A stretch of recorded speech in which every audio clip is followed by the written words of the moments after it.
ಪ್ರಿಯ ವಿದ್ಯಾರ್ಥಿಗಳೇ, ಪರೀಕ್ಷಾ ಯಶಸ್ಸು ಮಾಲಿಕೆಯಲ್ಲಿ ಇಂದು ವ್ಯವಸ್ಥಿತ ಓದು ಅಥವಾ ಅಧ್ಯಯನಕ್ಕೆ 12 ಸೂತ್ರಗಳು ಕುರಿತು ಚಿಂತನ. ಪ್ರಸ್ತುತಿ ಪ್ರಾಚಾರ್ಯರಾದ ಶ್ರೀ ಮಂಜುನಾಥ್ ಮರಿತಮ್ಮನವರ್. ಪ್ರೌಢಶಾಲೆ ಅಥವಾ ಕಾಲೇಜಿನಲ್ಲಿ ಅಧ್ಯಯನ ಮಾಡುತ್ತಿರುವ ನೀವು ಯೋಜನಾಬದ್ಧವಾಗಿ ಶೈಕ್ಷಣಿಕ ಪ್ರಕ್ರಿಯೆಯಲ್ಲಿ ತೊಡಗಿಕೊಳ್ಳುವುದು ಅವಶ್ಯಕ. ವ್ಯವಸ್ಥಿತವಾಗಿ ಪ್ರಾರಂಭವಾದ ಯೋಜನೆಯು ಅರ್ಥಪೂರ್ಣವಾಗಿ ಅನುಷ್ಠಾನಗೊಂಡು ಉತ್ತಮ ಫಲಿತಾಂಶ ನೀಡಬಲ್ಲದು. ಹಾಗಾಗಿ ಓದು ಅಥವಾ ಅಧ್ಯಯನವನ್ನು ಅರ್ಥಪೂರ್ಣವಾಗಿಸಲು ಮುಂದಿನ ಸೂತ್ರಗಳು ನಿಮಗೆ ಮಾರ್ಗದರ್ಶನ ನೀಡಬಲ್ಲವು. 1. ಅಂದಿನ ಕೆಲಸ ಅಂದೇ ಮಾಡಿ.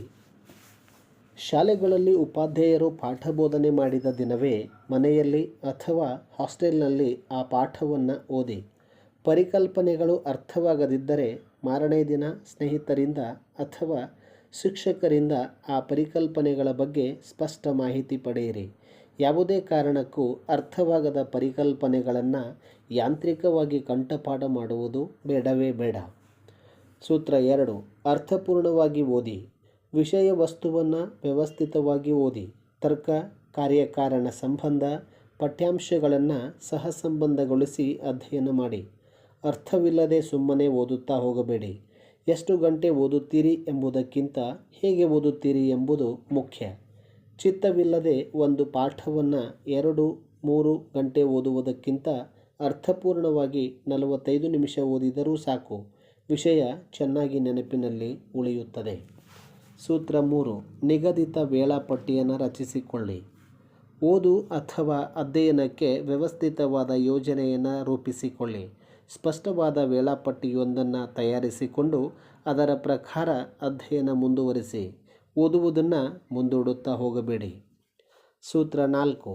ಓದುವ ಕೋಣೆ ವ್ಯವಸ್ಥಿತವಾಗಿರಲಿ. ನೀವು ಓದುವ ಕೋಣೆ ವ್ಯವಸ್ಥಿತವಾಗಿರಲಿ. ಸಾಮಾನುಗಳನ್ನು, ಪುಸ್ತಕಗಳನ್ನು ಚೆಲ್ಲಾಪಿಲ್ಲಿಯಾಗಿ ಒಗೆಯಬೇಡಿ. ನಿಮ್ಮ ಅಧ್ಯಯನ ಕೊಠಡಿಯಲ್ಲಿ ಸಿನಿಮಾ ನಟ ಅಥವಾ ನಟಿಯರ ಚಿತ್ರಗಳನ್ನು ಅಂಟಿಸಬೇಡಿ. ಅಲ್ಲಿ ಸಾಕಷ್ಟು ಗಾಳಿ, ಬೆಳಕು ಬರುವಂತಿರಲಿ. ಸೂತ್ರ 5. ಓದಿನ ಪರಿಕರಗಳನ್ನು ಜೋಡಿಸಿಕೊಳ್ಳಿ. ಓದಲು ಕುಳಿತುಕೊಳ್ಳುವ ಮುನ್ನ ಅವಶ್ಯವಿರುವ ಪುಸ್ತಕ, ಪೆನ್ನು, ನಿಘಂಟು, ಮಾರ್ಕರ್, ಕಂಪಾಸ್ ಬಾಕ್ಸ್ ಎಲ್ಲವನ್ನೂ ಜೋಡಿಸಿಕೊಳ್ಳಿ. ಇಲ್ಲದಿದ್ದರೆ ಒಂದೊಂದು ಸಾಮಾನು ಹುಡುಕಲು 10-15 ನಿಮಿಷ ಬೇಕಾಗಬಹುದು. ಸೂತ್ರ 6. ಓದುವಾಗ ಸ್ಥೂಲ ಚಿತ್ರವನ್ನು ರೂಪಿಸಿಕೊಳ್ಳಿ. ಓದುವಾಗ ಉತ್ಸಾಹ ಉಲ್ಲಾಸಗಳಿಂದ ಓದಿ. ಓದುವ ವಿಷಯದಲ್ಲಿ ವಾಕ್ಯಗಳು, ಭಾವಾರ್ಥ, ಮುಖ್ಯಾಂಶಗಳು, ಶೀರ್ಷಿಕೆಗಳು, ಉಪಶೀರ್ಷಿಕೆಗಳು ಇವುಗಳೊಂದಿಗೆ ಸ್ಥೂಲ ಚಿತ್ರವೊಂದನ್ನು ರೂಪಿಸಿಕೊಳ್ಳುತ್ತಾ ಮುಂದೆ ಹೋಗಿ. 7. ಓದಿನ ನಡುವೆ ವಿಶ್ರಾಂತಿ ಅವಶ್ಯಕ. 4-5 ಗಂಟೆಗಳ ಕಾಲ ನಿರಂತರವಾಗಿ ಓದಬೇಡಿ. ಓದಿನ ನಡುವೆ ವಿಶ್ರಾಂತಿ ತೆಗೆದುಕೊಳ್ಳಿ. 1 ಗಂಟೆ ಓದಿದ ನಂತರ 5 ನಿಮಿಷ ವಿಶ್ರಾಂತಿ ಅಗತ್ಯ. ಇದರಿಂದ ನೆನಪಿನ ಶಕ್ತಿಯೂ ವೃದ್ಧಿಸುತ್ತದೆ. 3-4 ಗಂಟೆಗಳ ಕಾಲ ಓದಿದ ನಂತರ ಅರ್ಧ ಗಂಟೆ ವಿಶ್ರಾಂತಿ ಅತಿ ಅವಶ್ಯಕ.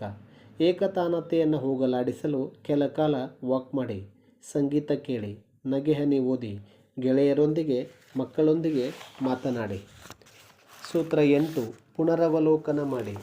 ಯಾವುದೇ ಒಂದು ವಿಷಯ ಅಥವಾ ಅಧ್ಯಾಯವನ್ನು ಓದಿದ ಮೇಲೆ ಪುಸ್ತಕ ಮುಚ್ಚಿ ಮನನ ಮಾಡಿಕೊಳ್ಳಿ. ಇದರಿಂದ ನಿಮ್ಮ ಕಣ್ಣಿನ ದಣಿವು ಕಡಿಮೆಯಾಗುತ್ತದೆ, ವಿಷಯವೂ ನೆನಪಿನಲ್ಲಿ ಉಳಿಯುತ್ತದೆ. ಇಡೀ ವಾರ ಅಧ್ಯಯನ ಮಾಡಿದ ವಿಷಯವನ್ನು ಭಾನುವಾರ ಪುನರವಲೋಕನ ಮಾಡಿ. ಸೂತ್ರ 9. ಕಣ್ಣಿನ ರಕ್ಷಣೆ ತುಂಬ ಮುಖ್ಯ. ವಿರಾಮ ತೆಗೆದುಕೊಳ್ಳದೆ 3-4 ಗಂಟೆಗಳ ಕಾಲ ಓದಿದರೆ ಕಣ್ಣು ಬಳಲುತ್ತದೆ. ದಣಿವಾದ ಕಣ್ಣುಗಳಿಗೆ ವಿಶ್ರಾಂತಿ ಅವಶ್ಯಕ.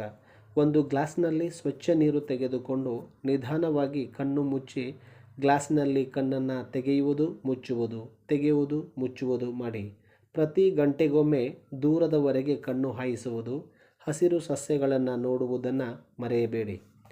ಸೂತ್ರ 10. ಅವಶ್ಯವಾದುದನ್ನು ಕಂಠಪಾಠ ಮಾಡಿ. ವಿಜ್ಞಾನದ ನಿಯಮ, ಗಣಿತದ ಸೂತ್ರಗಳು, ಇತಿಹಾಸದ ಇಸ್ವಿಗಳು, ಭಾಷಾ ವಿಷಯದಲ್ಲಿ ಕಂಠಪಾಠಕ್ಕಿರುವ ಪದ್ಯಗಳನ್ನು ಕಂಠಪಾಠ ಮಾಡಿ.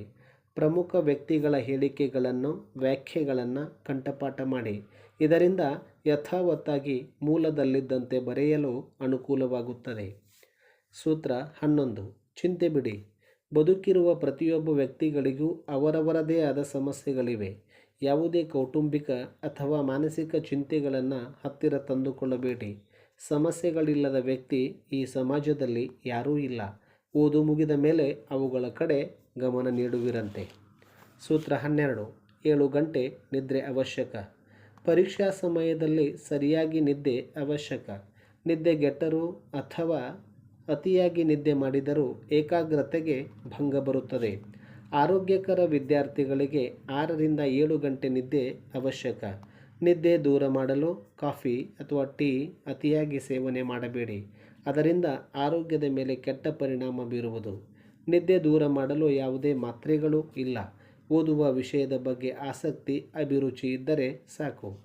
ಈ ಎಲ್ಲ ಸೂತ್ರಗಳನ್ನು ಅನುಸರಿಸಿ ವ್ಯವಸ್ಥಿತ ಅಧ್ಯಯನ ಮಾಡಿ, ಸಮತೋಲಿತ ಆಹಾರ ಸೇವಿಸಿ, ಒಳ್ಳೆಯ ಹವ್ಯಾಸ ರೂಢಿಸಿಕೊಳ್ಳಿ, ಉತ್ತಮ ಮೌಲ್ಯಗಳನ್ನು ಬೆಳೆಸಿಕೊಂಡು ಬೌದ್ಧಿಕವಾಗಿ, ಭಾವನಾತ್ಮಕವಾಗಿ ಹಾಗೂ ಮನೋಜನ್ಯ ಕ್ರಿಯಾತ್ಮಕವಾಗಿ ಎತ್ತರಕ್ಕೇರುತ್ತಾ ಹೋಗಿ.